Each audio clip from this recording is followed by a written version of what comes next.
stand up. Please raise up, Kero. Perform your responsibility. You are right hand of Oromo struggle. You can change the current issue. Naftanya is falling down. Oromia is calling you. So stand up, Kero. Stand up.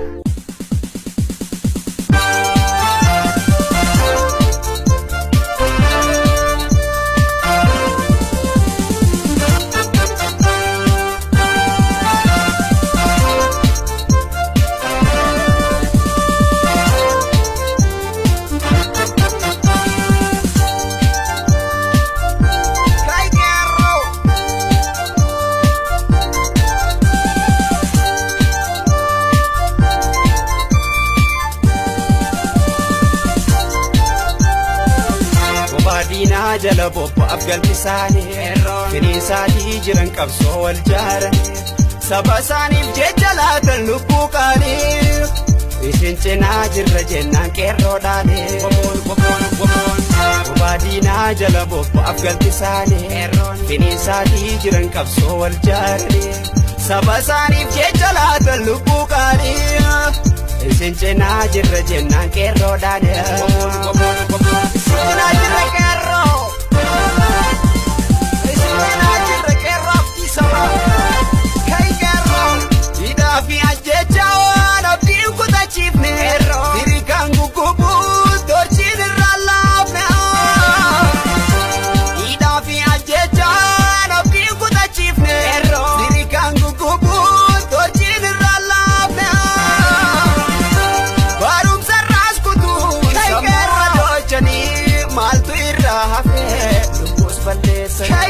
Barum sarras kutun semua docani Hakera lupus bandesan Kero ya kero ya kero kero Kai Dole sabakera kasirono Kero ya kero ya kero kero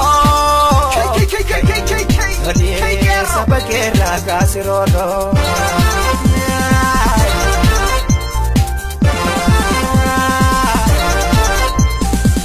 Shamarrani nafne dubartummaa dhaani rifeensa goggogaa qarooraan adamanii soolii sillaafislee gurmuu shamarranii falmaa firiisuudhaan kaan wal jaaranii shamarrani nafne dubartummaa dhaani rifeensa goggogaa qarooraan adamanii soolii sillaafislee gurmuu shamarranii falmaa firiisuudhaaf kaan wal jaaranii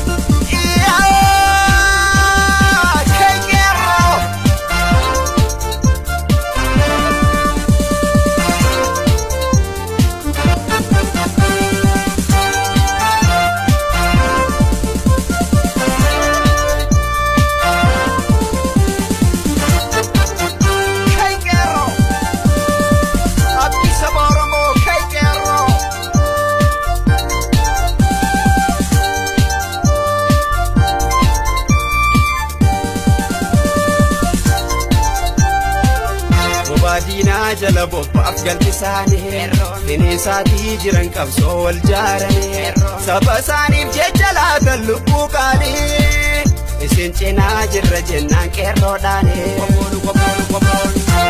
Dina jala bobbo afgal pisani fini sati jiran qabso wal jaarani sabasanif jejala tan lubukani isin cena jirra jenna kerro dane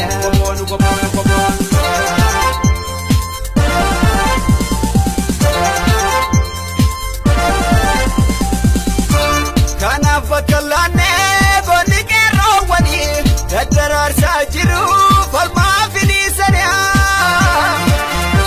kana bakalane goni kero wani daddarar sajiru falma bigilchania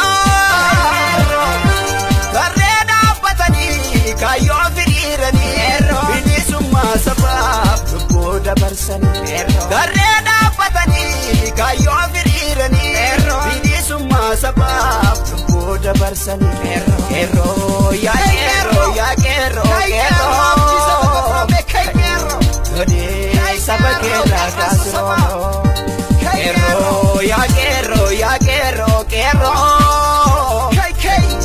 bani saba keerraa kaasiroo